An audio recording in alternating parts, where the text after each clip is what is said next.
A very good afternoon to all of you. Thank you for joining us for the special media briefing on the eve of the departure of Honorable Prime Minister to Japan, Papua New Guinea and Australia for a series of bilateral and multilateral engagements. To give us a sense of what lies ahead, we have the privilege of having with us Foreign Secretary Sir Shri Vinay Quatra. Also joining us on the dais, Shri Saurabh Kumar, Secretary East, as well as Shri Damo Ravi, Secretary ER. Sir?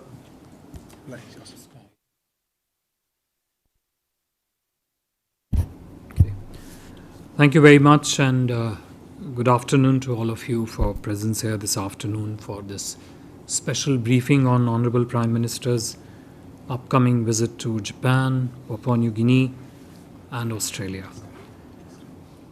At the invitation of the Japanese Prime Minister Kishida, Honorable Prime Minister will be travelling to Hiroshima, Japan tomorrow morning, 19th of May, to participate in the G7 summit, where India has been invited as a guest country.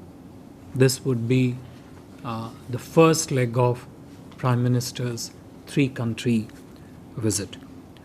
The G7 summit itself, this time around, has chosen several key priorities for the current presidency. The broad terms of the G7 summit preferences, in particular regarding their outreach with the invited guest countries, is 1.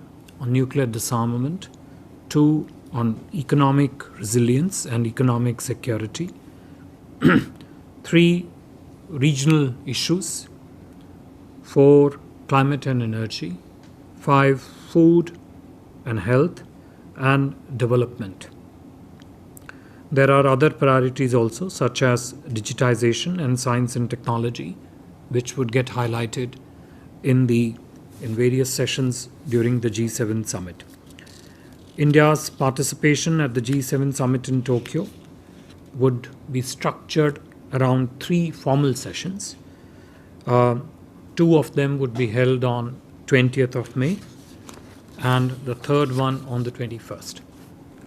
The 2 structural sessions on the 20th are, first one that relates to food, health, development and gender equality. The second session is on climate, energy and environment. And the third session on 21st of May is titled Towards Peaceful, Stable and Prosperous World. India's regular participation at the G7 summits clearly points to increasing recognition that India should be a part of any serious effort to resolve global challenges, including those of peace, security, development, and environment preservation.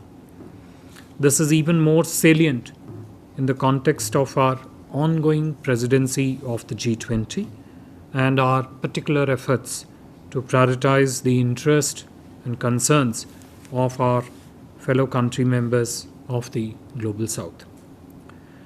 Ahead of Prime Minister's participation in the G7 summit, India has also participated in several ministerial level meetings of the G7, including in particular of the one relating to climate, energy and environment, 2 relating to digital and technology, and 3rd relating to health and finance. On the sidelines of the G7 summit, besides his interaction with the G7 countries and other guest countries in the 3 structural sessions that I mentioned, the Prime Minister will also hold bilateral discussions with several leaders of the G7, as also with the guest countries and the international organizations. Just to mention that besides India, Japan as the G7 presidency has also invited Australia, Brazil, Comoros, Cook Islands, Indonesia, Republic of Korea and Vietnam, and some of the international organizations including the United Nations. Honorable Prime Minister will also hold bilateral meeting with the Prime Minister of Japan. This is still being scheduled, so we will give you more details of this as we go along. He is also scheduled to unveil a bust of Mahatma Gandhi in Hiroshima. As you are all aware, the two Prime Ministers last met during the Japan-India summit held in New Delhi earlier in March this year. We are also planning a Quad leaders meeting in Hiroshima with Prime Minister Kishida, President of the US, Prime Minister of Australia, and of course our Prime Minister Shri Narendra Modi. After Japan, for the second leg of his three-country visit, Honorable Prime Minister will visit Papua New Guinea, which will include 1. The organization and the co-chairing of the third Forum for India-Pacific Island Cooperation, FIPIC Summit on 22 May, and also some of the bilateral meetings. Prime Minister would be reaching Port Moresby from Hiroshima in the evening of 21st of May and will begin his bilateral engagements the next day with a call on the Governor General of Papua New Guinea, which will be followed by a meeting with the Prime Minister of PNG, Honorable James Marape. This will be Honorable Prime Minister's first visit to that country. During his stay in Port Moresby, Prime Minister will also be holding bilateral engagement with the Prime Minister of Fiji, Honorable Shri Rabuka. This would be their first interaction after Mr. Rabuka came to power in December 2022. As you are all aware, a major highlight of Prime Minister's visit to Papua New Guinea is the third summit of the Forum for Indo-Pacific Island Cooperation, FIPIC, as I just mentioned earlier, which will be jointly hosted with the PNG's Prime Minister, James Marape. Honorable Prime Minister Shri Narendra Modi, just to recall, launched this forum during his historic visit to Fiji in November 2014, when he hosted the first FIPIC summit. The second FIPIC summit was held in Jaipur in August 2015, and both the summits have thus far seen participation of all 14 FIPIC countries. Just to list out the 14 PIC countries, these include Cook Islands, Fiji, Republic of Kiribati, Republic of Marshall Islands, Federated States of Micronesia, Niue, Republic of Nauru, Republic of Palau, Papua New Guinea, Samoa, Solomon Islands, Tonga, Tuvalu and Vanuatu. Prime Minister will also be meeting the Prime Minister of New Zealand during his stay in Papua New Guinea. This would also be Prime Minister's first interaction with the Prime Minister of New Zealand, who was sworn in as Prime Minister earlier in January this year. For the last leg of his three-country visit, at the invitation of Prime Minister of Australia, Prime Minister Anthony Albanese, Prime Minister Shri Narendra Modi will travel to Sydney on 22 through 24 of May.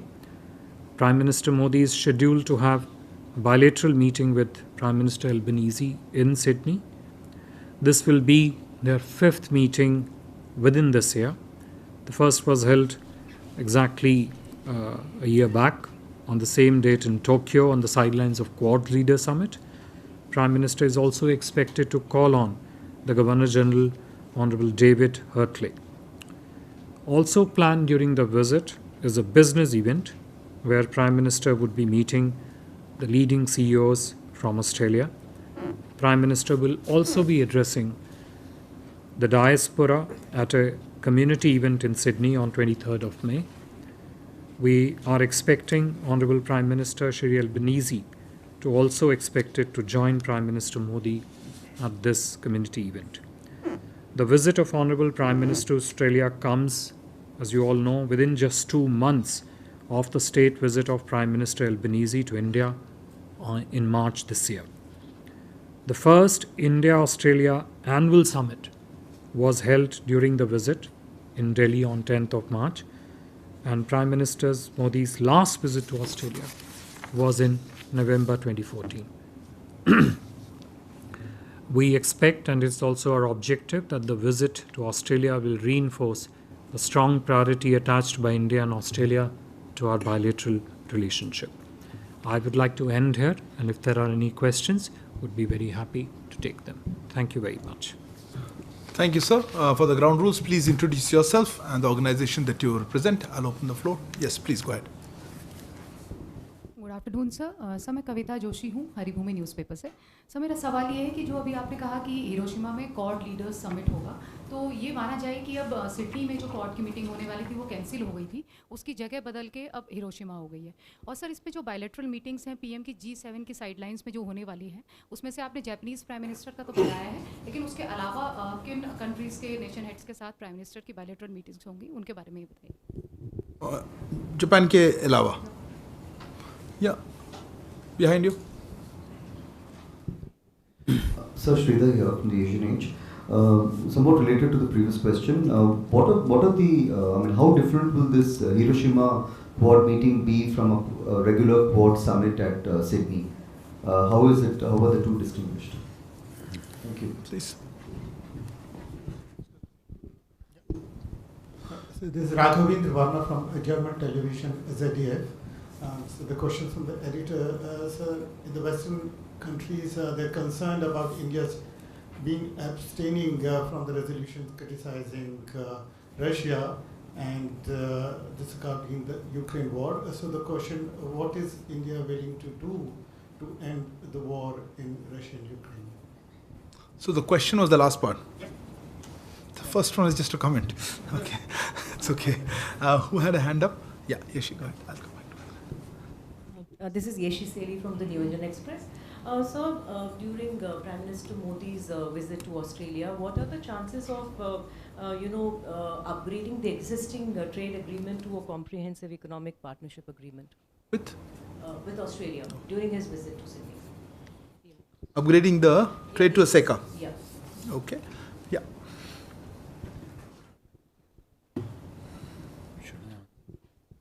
Ek aur, sir. Last one meeting. Sir, Sri Joy, times now. Sir, you began your statement with a reference to nuclear disarmament. The PM is visiting, importantly enough, considering what happened in 1945, Hiroshima. Now, there have been recent reports and important meetings even within the government about, since you mentioned disarmament, nuclear disarmament, about the increasing number of nuclear warheads that are being built by the People's Republic of China, from their current figure of 380 to a larger figure. They're also modernizing. There are some reports, unconfirmed, that they may even change their nuclear use policy. That's not confirmed, but the modernization and the increase in the number is well known, and it's an issue of concern clearly here. Is this something that will be shared with other countries in a place like Hiroshima, of all places? I'm sorry, I don't think I'm going to allow that question. I see very limited link with that. I understand it's a security issue, but this is not a nuclear security disarmament conference. Rest of it, sir, I'll pass it on to you. Thank you. Kavita ji, जैसे आपका जो पहला प्रश्न था, quad की शिखर वार्ता जो Sydney में निर्धारित थी और जो जिन कारणों से, और वो कारण आप सब लोगों को ज्ञात हैं कि वो नहीं हो रही, और अब वो ये प्रयास क्वाड के चारों देश कर रहे हैं कि हिरोशिमा में चारों नेताओं की, शीर्ष नेताओं की उपस्थिति का फ़ायदा उठाते हुए क्वाड की जो शिखर वार्ता है वो हिरोशिमा में की जाए। देखिए, क्वाड के जो सहयोग और सहकार्य और जो उनके सहयोग सहकार्य की प्रक्रियाएं हैं, उनकी संरचना इस प्रकार से है, उनका स्वरूप इस प्रकार से है कि क्वाड की शिखर वार्ता जब हिरोशिमा में होगी तो जो एजेंडा पिछली क्वाड की शिखर वार्ताओं में नेताओं के बीच में जिसके प्रति सहमति बनी है, उस सहमति के आधार पे क्वाड किस प्रकार से आगे सहयोग करे, आगे सहकार्य करे विभिन्न क्षेत्रों में, आर्थिक क्षेत्र हैं, मैरीटाइम डोमेन अवेयरनेस के क्षेत्र हैं, डेवलपमेंट कोऑपरेशन के क्षेत्र हैं, इंडो पैसिफिक में किस प्रकार से क्वाड देश अपना सहयोग और आगे बढ़ाएं, उससे संबंधित जो मुद्दे हैं, वो सारे के सारे मुद्दे अब जो है हिरोशिमा में, यदि इस क्वाड शिखर वार्ता का समय से आयोजन हो पाता है, तो उसमें वो पूरी तरह से डिस्कस किए जाएंगे। सिडनी में शिखर वार्ता का ना हो पाना और उसका अब हिरोशिमा में होना, वो एक प्रकार से वेन्यू में तो चेंज है, लेकिन जो सहयोग की जो मुख्य भूमिका है, उसकी जो पृष्ठभूमि है, उसके जो स्पेसिफिक एस्पेक्ट्स हैं, उसमें किसी भी प्रकार का कोई भी परिवर्तन जो है वो नहीं आएगा। जहाँ तक बायलैटरल द्विपक्षीय मीटिंग्स का प्रश्न है हिरोशिमा में, जापान और कई अन्य देशों के साथ बायलैटरल मीटिंग्स अभी इस समय प्लानिंग की फेज़ में है, अपेक्षित है अन्य नेताओं के साथ भी। जैसे जैसे ये मीटिंग्स की संरचना और इनका टाइम स्लॉट स्पष्ट रूप से निर्धारित होता जाएगा, हम आपको जो है उसकी विस्तृत जानकारी समय समय पे देते रहेंगे। Sridhar, just to continue to what I said, I think the elements of our engagement among the Quad countries across various domains, there would be absolutely no change in our collective objective to, one, strengthen them, two, build further layers of partnership and cooperation on them. When the four leaders meet in Hiroshima, they would naturally take a very good stock, good assessment of what has been the current status of engagement among the Quad countries, and then also build further on that. A lot of preparation has gone on for this Quad meeting. There are several deliverables which we are expecting to come out of it, and I think all that would be showcased when the four leaders meet in Hiroshima. So it's a regular Quad summit. Sorry, you're not audible without the mic. I don't think, if you have a supplementary, we'll come back to it. On the question from you with regard to, look, our position on Russia-Ukraine conflict has been, spoken, reiterated a number of times, both in our press briefings here and also outside this forum. Prime Minister has also spoken about what he himself believes should be the path forward for the resolution of this conflict. You would have all heard when during his meeting with the Russian president in Samarkand, he clearly said that this is not a need of war, and as this is not the era of war, the resolution of this conflict has to be through dialogue on diplomacy. That is the fundamental anchor on which our political positioning and the pursuit of our economic interest and other interest is based insofar as this conflict is concerned. This, as I said, has been enunciated and repeated several times. With regard to the question on upgradation of the current framework agreement that we have with Australia into the next one, look, the discussions on broad basing trade, investment and other elements of economic partnership between India and Australia is an ongoing discussion. Naturally, end objective is that we try to upscale and upgrade our current framework of partnership into comprehensive economic cooperation agreement. but those conversations are still going on. At this stage, I don't think it would be correct for me to conclusively say whether we would be able to achieve that objective prior to this visit. But it is something which is very substantive, and a lot of work needs to go into it before you conclude it.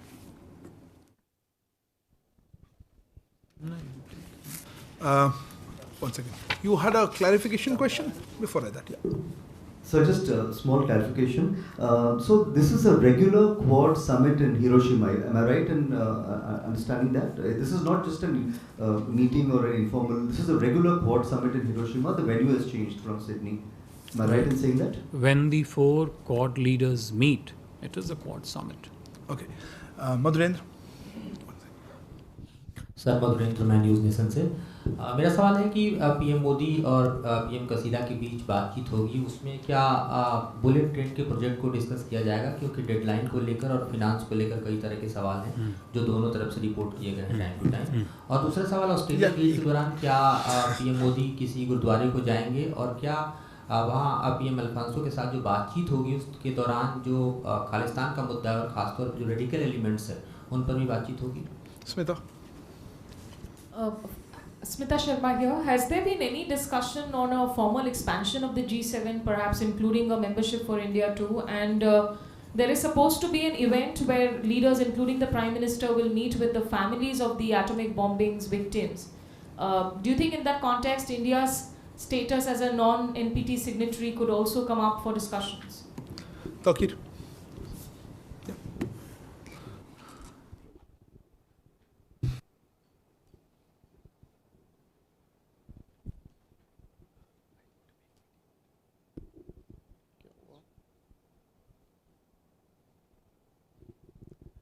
Taukir from Yamuri Shamban. There is one of the programs in G7 where the invited leaders Sorry, are going to which? visit. Sorry, which? Taukir from the Yamuri Shamban, Japan. So there is one of the program in G7 where the invited leaders are going to visit the Peace Museum. So I just want to understand that what is the significance of it in India, for India, and as Smita mentioned about our nuclear policy.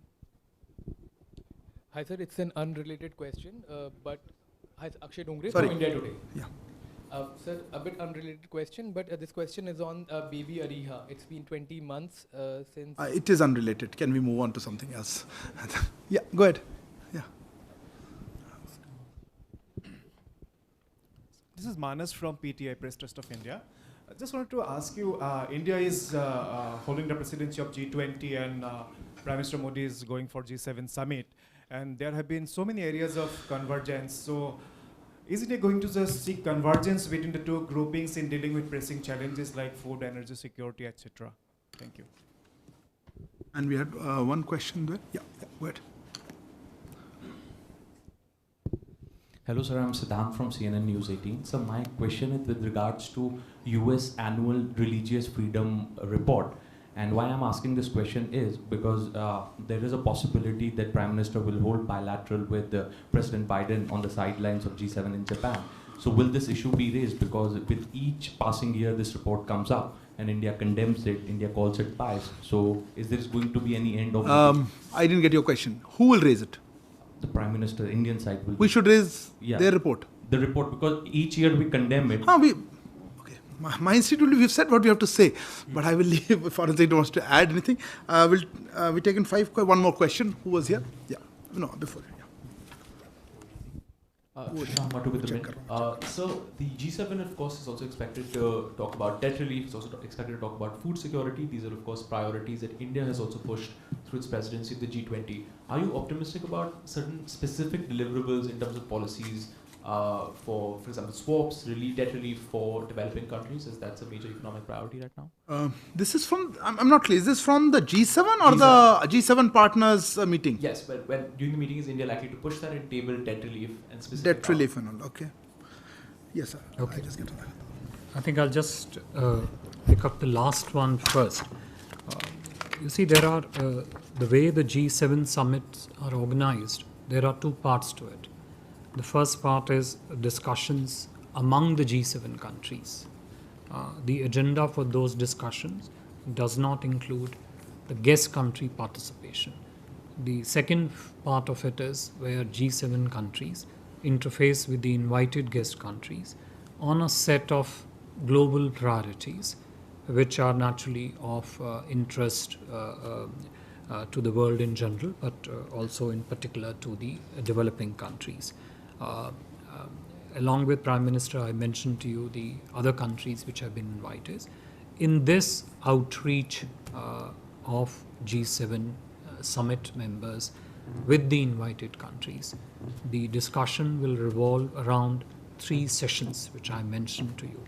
And if you look at the areas of focus which I mentioned, they include food security, health security, development cooperation, gender equality, climate, energy and environment, and the stability and prosperity of the world in general. All these are essentially areas which are very crucial, not just for global growth, but also particularly for the developing world. What specific deliverables come out of these discussions between the G Summit members and the invited countries? I think once those sessions are over, we will be sharing them with you. Many of them are still under discussions, and over the next 48 to 72 hours, they will take a concrete shape, and in that sense, we will be able to then share them with you.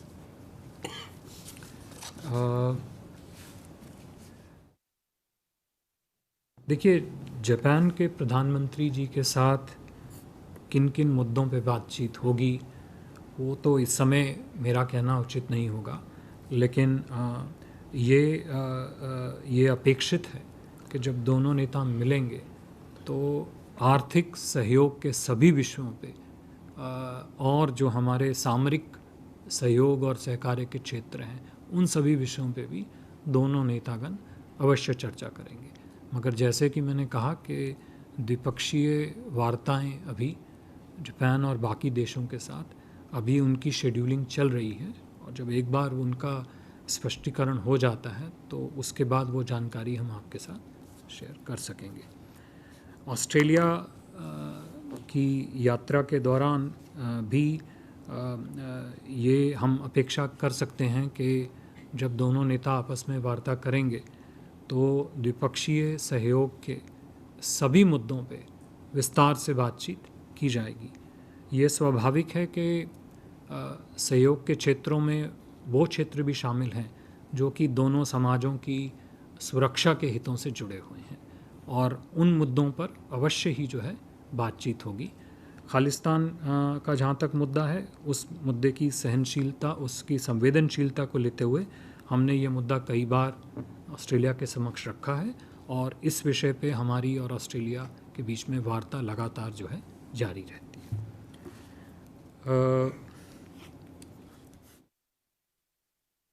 देखिए, जो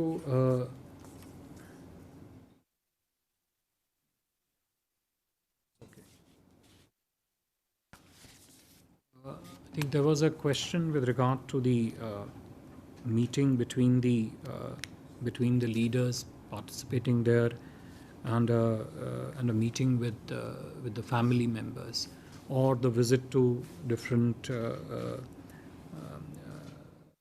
memorials or monuments in Hiroshima. There are several parts of our own Prime Minister's program in Hiroshima, as also with the of the G7 leaders, which are still developing, which still have to take shape. And as I said, once those program elements are finalized and those activities do take place, we would be very happy to share with you not just the significance of that particular thing that finalized, but also the context in which those elements of the visit and events and activities in Hiroshima have been finalized. So that is, I think, in the post. If without a mic, you will not come. With whom? Could that be, a subject of discussion, given the focus on nuclear disarmament? India is not a signatory to the Nuclear Non-Proliferation Treaty. Yeah. So will that be a subject of discussion? And any the formal expansion of the G7 membership? Is that something? Look, India is not a G7 member, so it would be very incorrect for a non-G7 member to even talk about G7 member expansion. I think that is something which that's a question which probably needs to be addressed to the G7 itself. As I have already highlighted to you in my remarks, the sessions, the structural subjects which are going to be the focus of discussions between the G7 summit leaders and the invited countries. And I just answered a little while earlier with regard to this would be focused on food security, health security, development cooperation, climate, energy, environment, and peaceful, stable, and prosperous world. Now, naturally, the visit is set in Hiroshima, which has a certain context. And I think the world is fully aware of what our positions have been on the global nuclear disarmament. And I think those positions have been articulated several times. And there is absolutely nobody is in any doubt in terms of where India stands when it comes to the peace and stability and the nuclear disarmament in the rest of the world. But specific elements of the program which you mentioned, both the Peace Museum, meeting with the families, I think those are something which, as and when they get finalized, we'll be very happy to share them with you.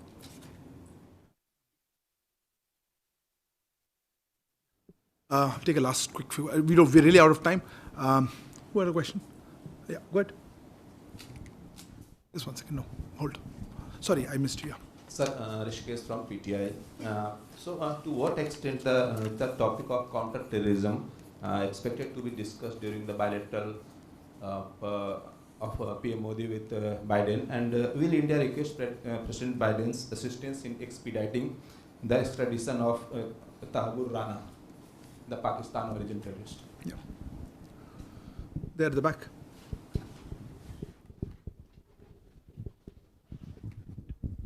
So I'm Abhishek Kapoor from Republic TV. There have been some specific and open threats by some Khalistani elements to disrupt Prime Minister's Sydney events. Has it been taken up insofar as providing additional layer of security is concerned? Yes, right, sir.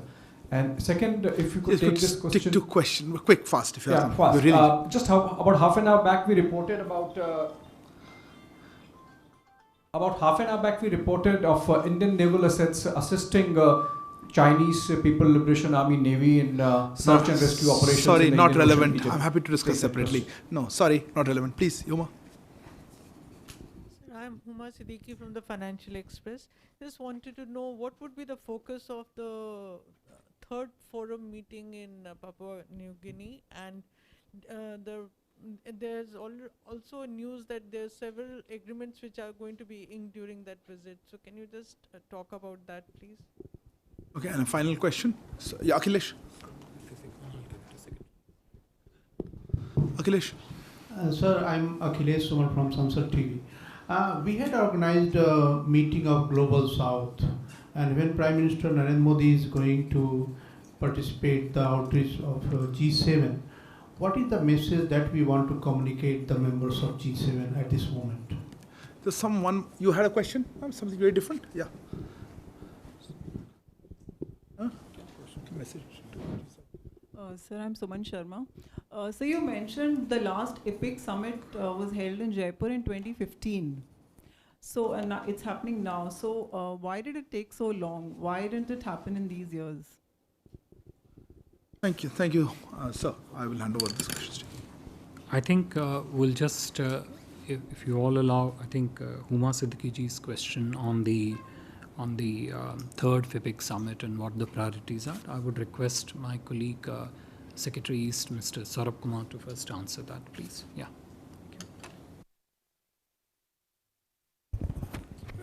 So let me take your question first.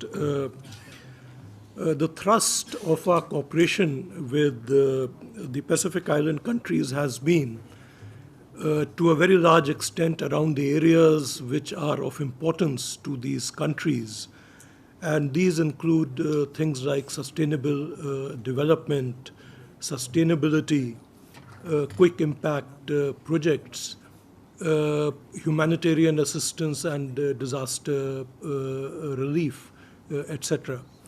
And we have undertaken certain projects out there also, including in the area of IT sector.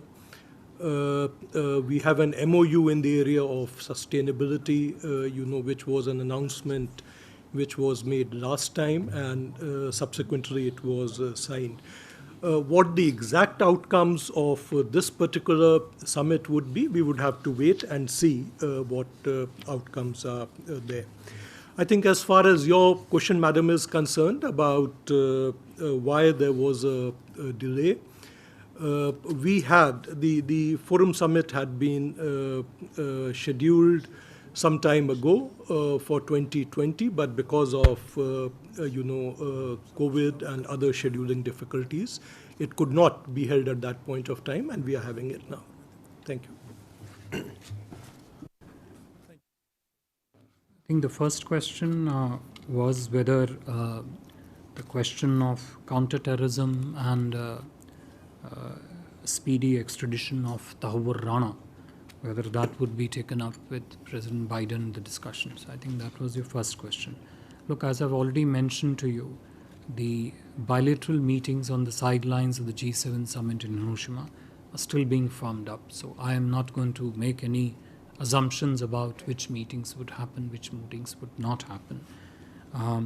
But whatever bilateral meetings that Prime Minister holds on the sidelines of the G7 summit with whichever leader, the entire gamut of the bilateral relationship with that particular country would fall under the scope of discussions between the Prime Minister and that leader. But very specifically not connected to the question of which bilateral meeting will take place or not.